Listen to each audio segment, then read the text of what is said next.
La mère de Bambi, Mufasa, ou encore Ursula et la sorcière dans Blanche-Neige, tous ces personnages d'animation sont liés par une fin qui leur sont propres, mais que chaque être vivant devra un jour affronter, la mort. Ça n'est certes pas très gai comme sujet, mais c'est bien le thème de cette vidéo. Et j'estime qu'il est bon de rappeler que la mort fait partie intégrante de toute bonne histoire. Et oui, même celle destinée aux enfants. J'ai envie de dire, surtout destinée aux enfants. Ces exemples de personnages que j'ai cités apportent une réflexion sur ces films d'animation qui, malgré leur apparence parfois légère, peuvent aborder des thèmes profonds et émotionnels à travers la perte de figures importantes telles que les protagonistes, voire même de certains petits personnages plus discrets qui méritent tout de même qu'on en parle. Mais aujourd'hui, j'ai envie de vous offrir mon top 10 des morts de méchants de films d'animation. Et dans un premier temps, bienvenue au nouveau sur la chaîne, n'hésitez pas à vous abonner si le monde de l'animation vous plaît. Objectif, 50 000 abonnés avant la fin de l'année. Vous pouvez également me soutenir avec un like, un partage et un petit commentaire. Bien, j'imagine que si vous avez cliqué sur cette vidéo, c'est que vous voulez connaître mon fameux top 10, faisant de vous une personne glauque et malsaine.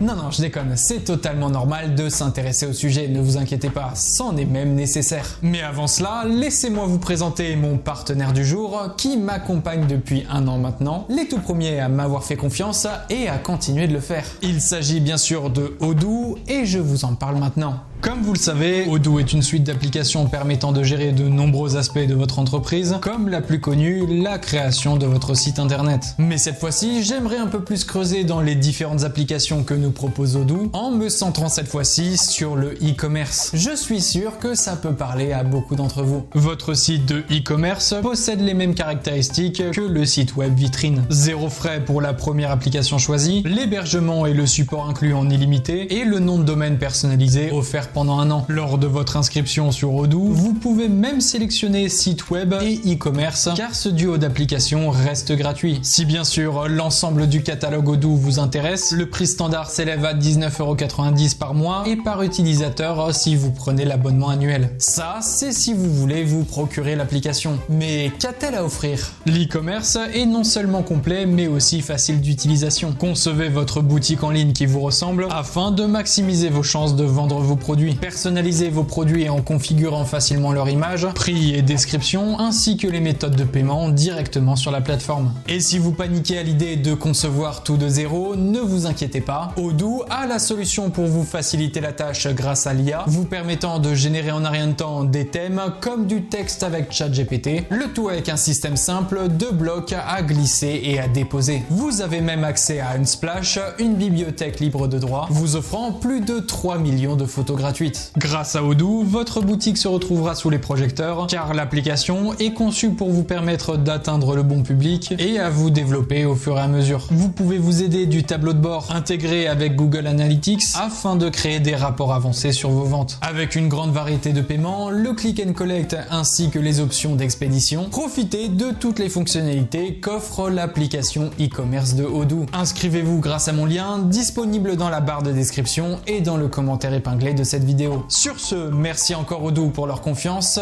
et bonne vidéo à tous. Bien, maintenant que mon partenaire a été présenté, il n'est plus question de rigoler maintenant. Installez-vous confortablement, baissez les volets, fermez vos fenêtres et servez-vous un bon petit chocolat chaud. Oui, on est en juin, et alors? Chers amis, plongeons-nous tous ensemble dans les profondeurs du Styx afin de voir et revoir mon top 10 des morts de méchants de films d'animation. Générique.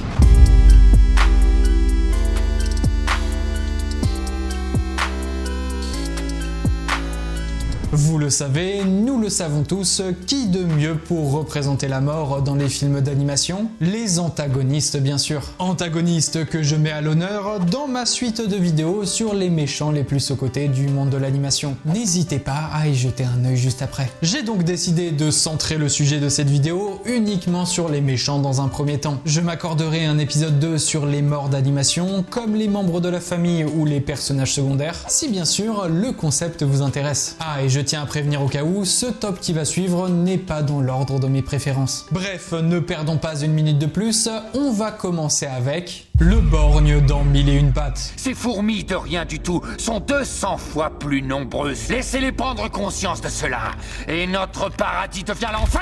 Dans le deuxième long métrage d'animation 3D des studios Pixar du nom de 1001 pattes, on y fait la rencontre du borgne, le principal antagoniste de l'histoire. Hopper, de son nom original, est un insecte tyrannique et cruel, chef d'une bande de criquets. Hopper et ses acolytes exploitent une colonie de fourmis, les forçant à récolter de la nourriture pour eux, sous la menace de violentes représailles. Il est particulièrement intimidant et impitoyable, utilisant la peur pour maintenir son contrôle sur les fourmis. Ainsi, la dynamique de pouvoir entre les criquets et les fourmis constitue le cœur de l'intrigue, avec en parallèle les efforts de Tilt, le protagoniste fourmi, pour libérer sa colonie de l'oppression imposée par Hopper et sa bande. Mais nous ne sommes pas là pour parler des films, de leurs intrigues ou leur morale, mais bien de la mort de leurs méchants. Après une série de confrontations entre les fourmis et les criquets, Tilt mène ses confrères à la victoire. Cependant, une tempête se déclenche et le borgne capture Tilt et tente de s'échapper avec lui. Les deux sont emportés par le vent et la pluie, mais la fourmi parvient à s'extirper de ses griffes et à l'attirer vers un nid d'oiseaux, prédateur naturel des criquets. Tilt se libère de Hopper, lui qui est résigné à ne pas se laisser duper une seconde fois par la ruse des fourmis. Mais il s'avère que cette fois-ci, il s'agisse d'un véritable oiseau. Terrifié, le borgne essaie de s'échapper, mais l'oiseau le transporte dans le nid où il est donné en pâture aux oisillons affamés. La scène est sombre et dramatique, teintée d'une pointe d'ironie macabre, marquant la fin du règne tyrannique du borgne et libérant ainsi la colonie de fourmis de son oppression.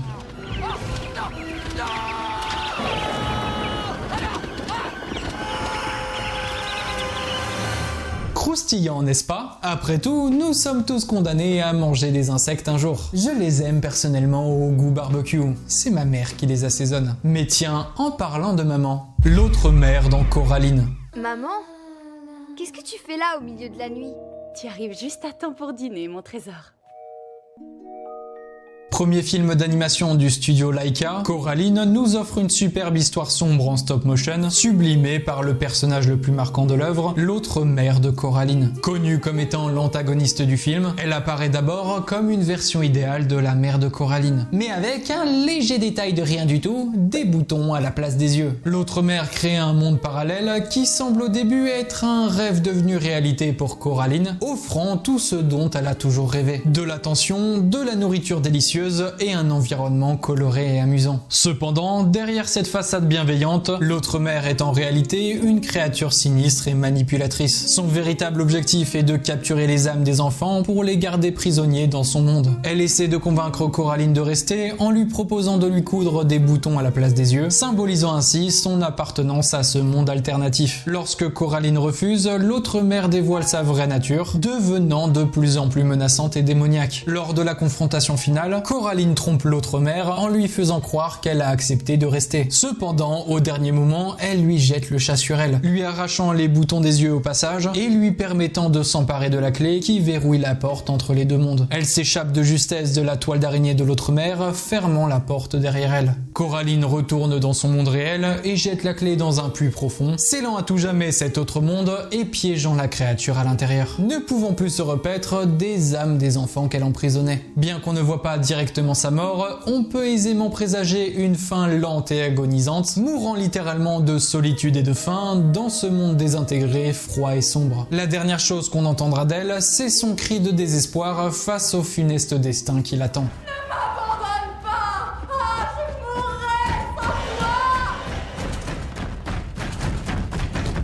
Ouais, en attendant, l'autre aurait dû mieux se débarrasser de sa clé. Parce que si un jour quelqu'un tombe dessus, qui sait quel genre de magie noire pourrait opérer dans ces lieux maudits? Mais qui de mieux pour maîtriser la magie noire que notre prochain méchant, tiens, Rasputin dans Anastasia.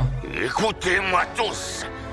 Vous et toute votre famille mourrez avant la fin du mois. Avant-dernier long métrage d'animation de notre grand Don Bluth, ce film d'animation, qui n'est pas un Disney encore une fois, raconte l'histoire d'Anastasia, la dernière des Romanov, cherchant désespérément sa famille, mais traquée par l'immonde et impitoyable Raspoutine. Traître à la famille royale de Russie, ce manipulateur et sorcier, ayant vendu son âme au diable en échange de pouvoirs occultes, lance une malédiction mettant fin à la lignée des Romanov, à l'exception d'Anastasia qui réussit à s'échapper. On assiste donc à une première mort du personnage, déjà assez visuelle et traumatisante. En échange de ce pacte, Raspoutine utilise une relique magique, une sorte de flacon contenant son pouvoir, pour contrôler des démons et lancer des attaques contre Anastasia. Il est obsédé par la destruction de la princesse et utilise toutes les ruses et maléfices à sa disposition pour la traquer. Mais lors de la confrontation finale à Paris, Anastasia parvient à détruire la fiole de Raspoutine, le privant de son pouvoir et de sa source vitale. Comme un retour sous investissement de la part du diable en personne, Raspoutine se liquéfie dans un spectacle affreux, ne nous cachant pas les détails comme l'œil sortant de son orbite. Une fois son squelette désintégré, la dépouille s'envole dans un nuage de poussière, marquant la fin de la terreur dans le cœur d'Anastasia.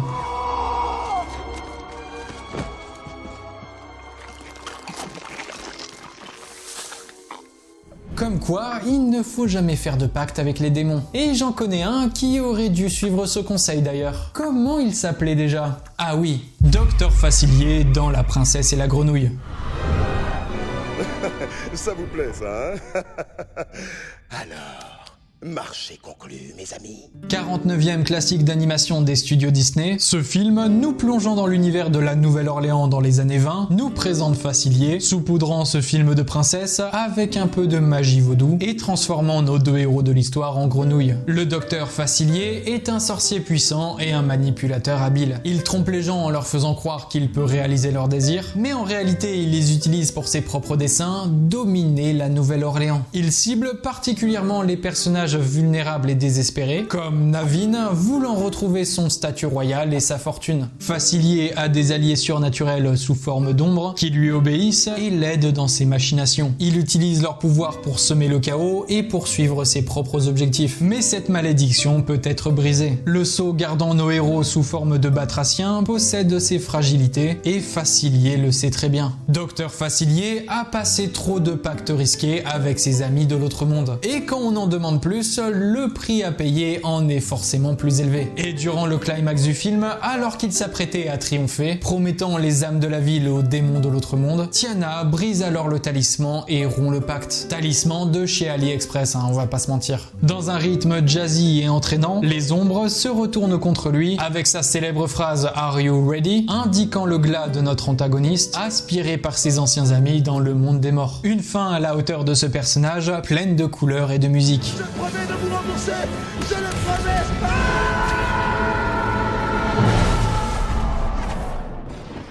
On a beau marchander avec elle pour profiter de ses bienfaits, la mort finit quoi qu'il arrive par triompher de son client. Enfin bon, tout dépend de ce que tu cherches à acheter ou vendre. Par exemple, plus facile et moins risqué que son âme, pourquoi pas des gorilles, tiens. Oh, c'est glauque dit comme ça. Clayton dans Tarzan. 37e classique d'animation de chez Disney cette fois-ci, Tarzan est un chef-d'œuvre d'animation nous proposant une faune et une flore impressionnantes de diversité, sublimée par un personnage principal portant toute l'œuvre sur ses épaules musclées. Cependant, il serait mal avisé de rejeter son antagoniste, plutôt sous-coté comparé à ses confrères méchants. Clayton est un chasseur expérimenté et intrépide, chargé d'escorter le professeur Archimède Porter et sa fille Jen pour une expédition dans la jungle ayant pour objectif d'étudier les gorilles. Cependant, Clayton s'avère être un traître et profite de la situation chaotique engendrée par Tarzan et son clan pour révéler ses véritables intentions, capturer ces gorilles et les emmener en Europe pour s'enrichir. Clayton voit les gorilles comme des trophées de chasse potentiels, tandis que Tarzan les considère comme sa famille et sa maison. L'expédition tourne au désastre et Clayton tend un piège à Tarzan qui lui révèle la cachette des gorilles. Le chasseur et ses hommes mènent alors une expédition pour les capturer. Tarzan s'évade du bateau et rejoint vite les siens dans la jungle. Clayton parvient à capturer plusieurs gorilles, y compris le chef de la tribu, Kershak, prêt à l'abattre froidement. Et comme c'est un Disney, faut pas déconner, on ne va quand même pas montrer un gorille se faire exploser la tronche à coups de fusil de chasse, hein. Il lui tire quand même dessus. Tarzan vole à la rescousse des gorilles, à l'exception de Kershak pour le coup, mettant à mal le plan de Clayton qui décide d'en finir une bonne fois pour toutes avec ce sauvage. Tarzan, blessé au bras, tentant de fuir dans les hauteurs des arbres, Clayton le poursuit avec sa machette, bien déterminé à l'achever. Dans l'action, Tarzan l'enroule dans des lianes et, fou de rage, il tente de s'en débarrasser sous les avertissements de Tarzan, comprenant trop tard la situation dans laquelle il s'est mis. Vous connaissez la fin, Clayton tranche les lianes autour de lui avec sa machette et ne se rendant pas compte de celle qu'il coupait, il finit par chuter de cet immense arbre et se pendre haut et court, ne laissant de lui que sa machette plantée au sol et l'ombre de son corps pendu reflétée par la lueur des éclairs.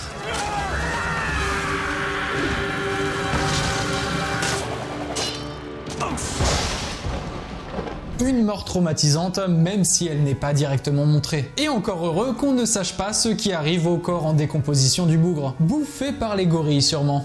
C'est de bonne guerre. Trax dans Osmosis Jones. Careful. I'm contagious.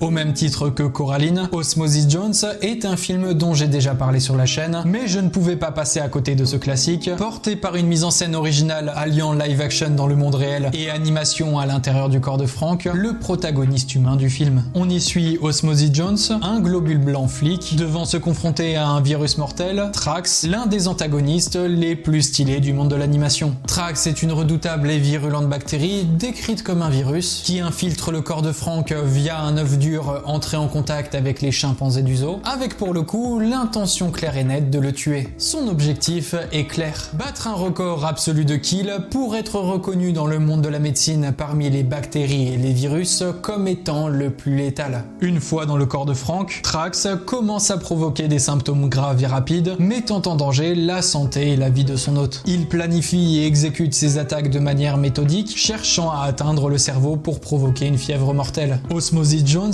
en bon flic, accompagné de Drix, une pilule médicamenteuse, tente de stopper Trax en naviguant à travers le corps de Frank avant qu'il ne succombe de maladie. Bien évidemment, comme pour beaucoup de films, le héros finit par rattraper le méchant pour un affrontement final. Trax, sentant sa défaite arriver, s'enfuit par la bouche de Frank, mais Osmosis l'en empêche. Ils tombent alors tous les deux sur l'œil de la fille de Frank, offrant un immense ring de combat pour nos deux adversaires. S'ensuit un affrontement musclé et bien chorégraphié, avec tout de même un avantage brutal du côté de Trax. Soudain, la gamine cligne des yeux, retournant la situation. Trax se retrouve coincé sur un fossile, sur le point de se détacher de la paupière de la fille, jusqu'au point de rupture fatidique, nous offrant une mort brutale, spectaculaire et douloureuse.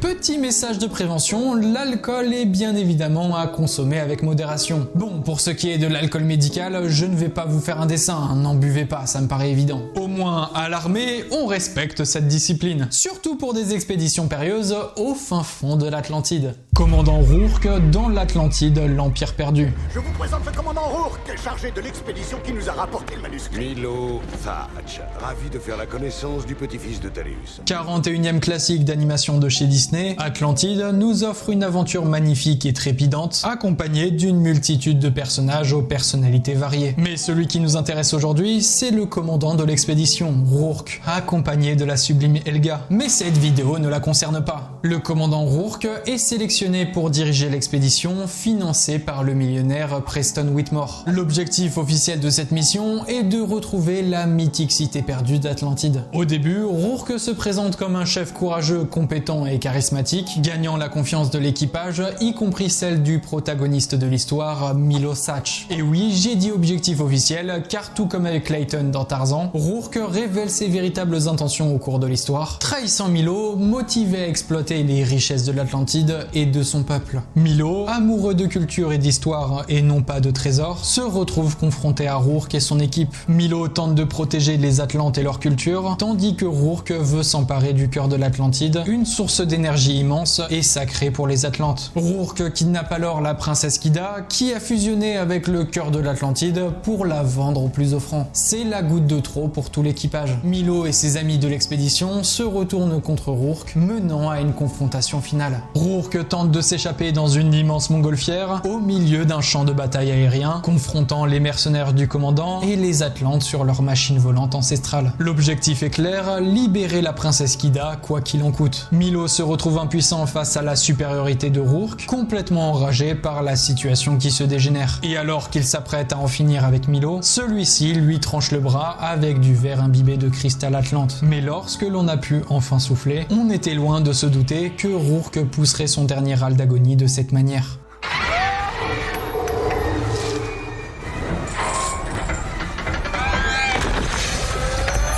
Je ne suis pas expert, mais je crois que ça fait mal. On quitte maintenant les expéditions modernes et les engins volants pour retourner à nos racines médiévales, pour quelque chose de plus glauque. Le Seigneur des Ténèbres dans Taram et le chaudron magique. Quel trio superbe de beauté et de bravoure. Peut-être vous intéressera-t-il de savoir ce que le destin vous réserve.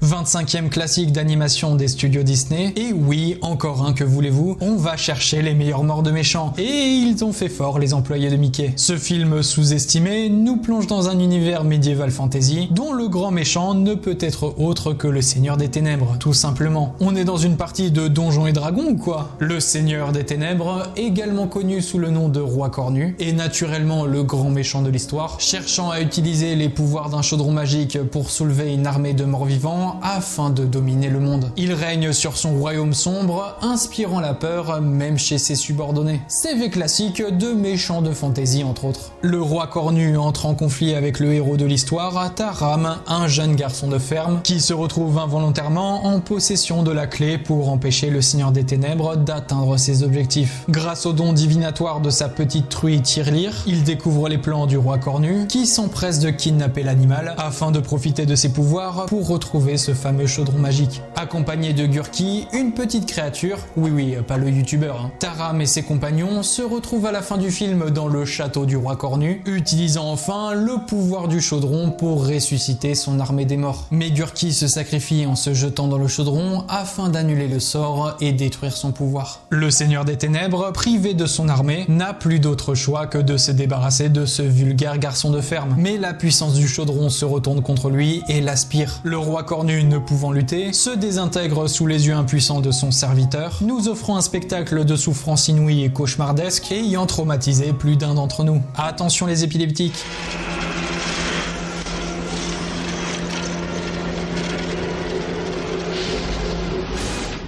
Ça me rappelle quand ma mère m'engueulait pour pas que je pose mes mains sur les plaques chaudes du four. Depuis, j'ai toujours mon gant sur moi. Il aurait dû faire pareil pour éviter de se brûler. Comme quoi, toujours écouter sa maman. Même si notre sainte mère à tous reste définitivement notre chère Edna Mode, qui nous a supplié maintes et maintes fois de ne pas porter de cape quand on est un super-héros. Et vous saurez bien assez tôt pourquoi, avec Syndrome dans Les Indestructibles. Ça n'a pas été un jeu d'enfant, mais je t'assure, t'en vaut la peine, sans blague.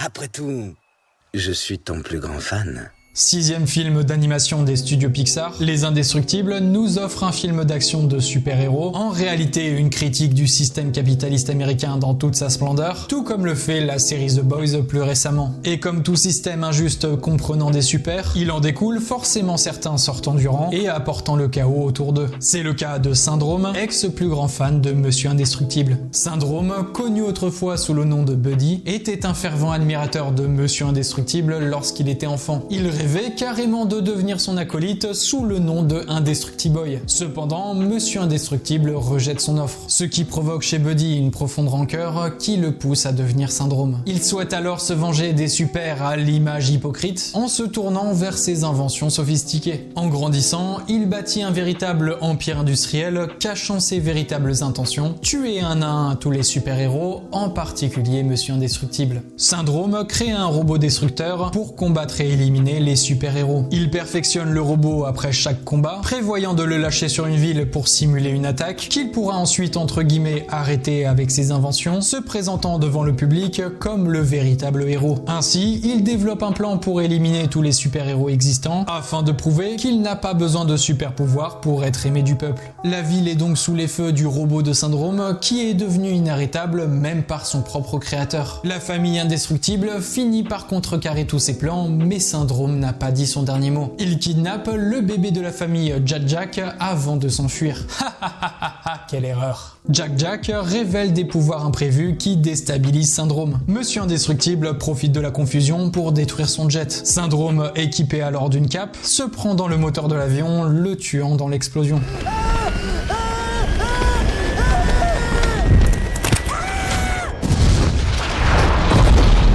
Retenez bien ça les enfants, pas de cap. Bon, le prochain et dernier méchant n'en porte pas à lui, même s'il a un chaperon bien tombant, mais lui ne risque pas de se prendre dans les hélices d'un avion. Retour au Moyen-Âge à Paris avec mon antagoniste préféré de Disney. Claude Frollo dans Le Bossu de Notre-Dame. Ça ne fait rien. Sors d'ici, idiot. Je la trouverai, je l'aurai, même si je dois brûler tout Paris. 34e classique d'animation des studios Disney, Le Bossu de Notre-Dame revisite le célèbre roman de Victor Hugo avec une œuvre bien plus mature et sombre que les autres classiques Disney. Sombre de par son époque, son thème, sa mise en scène parfois très dure, ses visuels et enfin son antagoniste dont le charisme machiavélique n'a toujours pas été égalé depuis. Claude Frollo est le puissant et impitoyable juge et ministre de la justice de la ville de Paris. Il exerce une autorité quasi absolue sur la ville, utilisant son pouvoir pour imposer sa vision rigide de la loi et de l'ordre. On nous l'introduit par une scène bien traumatisante d'ailleurs. Alors qu'il poursuit une mère gitane, il la tue en la projetant sur les marches de la cathédrale Notre-Dame. Découvrant la nature monstrueuse du bébé, il décide de le jeter dans un puits, mais l'archidiacre le stoppa dans sa folie, lui ordonnant d'élever cet enfant sous peine de subir le jugement ultime du regard de Dieu. À contre-cœur, Frollo s'occupe de Quasimodo, le cachant du reste du monde dans l'une des tours de la cathédrale. Il convainc Quasimodo de sa monstruosité et l'interdit formellement de s'aventurer à l'extérieur de Notre-Dame. Mais on ne va pas se concentrer sur les aventures de notre héros ici. Frollo, très religieux, se retrouve confronté à un dilemme moral entre son intolérance, son obsession de la pureté et son désir d'éradiquer les gitans de Paris, avec son attirance prononcée pour la gitane Esmeralda qui hante ses pensées. Ce fanatisme pour elle l'entraîne à réaliser des actions de plus en plus cruelles et extrêmes, jusqu'à brûler toute la ville s'il le faut. Il ne manque pas de tenter d'assassiner son capitaine le plus dévoué et à retourner toute la ville pour retrouver Esmeralda. Il rejoint Quasimodo en haut de sa tour, persuadé qu'il sait où elle se trouve. Alors que Paris est en feu et que le peuple se soulève face à l'armée du juge, Claude Frollo laisse parler sa rage enfouie pour détruire Quasimodo et tout ce qui lui est cher. Sur les toits de la cathédrale, entre les gargouilles, Frollo, aveuglé par sa cruauté et son fanatisme, tente par tous les moyens de tuer nos héros, mais comme un coup du destin provoqué par Notre-Dame elle-même, Frollo se voit expier ses péchés une bonne fois pour toutes et tombe dans les flammes des enfers qu'il a créées.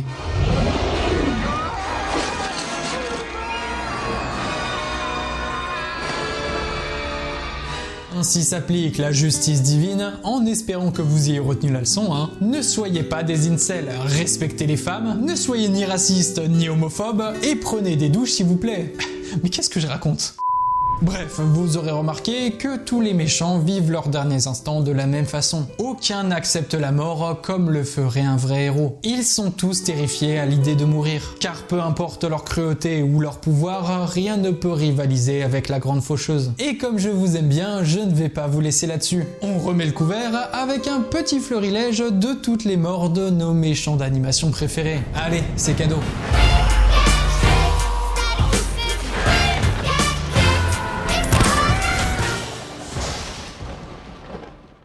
Voilà, cette vidéo est à présent terminée, j'espère qu'elle vous a plu. Énorme kiff pour ma part, c'est un sujet bien plus léger que d'habitude et ça fait du bien de temps en temps. Ne vous en faites pas, il y aura très certainement un épisode 2. Cette fois-ci, sur des personnages autres que les méchants d'animation, genre des protagonistes ou des membres de leur famille, voire de certains personnages secondaires dont leurs morts nous ont marqués. Je trouve que le thème de la mort dans le cinéma d'animation est un sujet important qui mérite d'être abordé. Surtout pour casser ce mythe persistant comme quoi l'animation serait réservée aux enfants. Si vous voulez voir cette vidéo un jour, n'hésitez pas à vous abonner à cette chaîne, c'est très important. Vous pouvez également me soutenir comme d'habitude avec un like, un partage sur les réseaux sociaux et un petit commentaire. Tiens, dites-moi qui vous voulez que je traite dans l'épisode 2. Je suis sûr que je ne les ai pas tous notés. Enfin, vous pouvez me soutenir avec un petit don sur ma page Tipeee, disponible dans la barre de description. Autre élément très important, en première ligne cette fois et en commentaire épinglé de cette vidéo, mon lien vers les différentes applications que propose Odoo. Merci encore à eux pour leur confiance. Sur ce, les amis, je vous laisse. Regardez des films d'animation. Prenez le temps de vous remater les morts de vos méchants préférés. Ouais, non, c'est glauque ça encore. Bref, continuez de vous faire kiffer, mais surtout, n'arrêtez jamais de rêver. À la prochaine.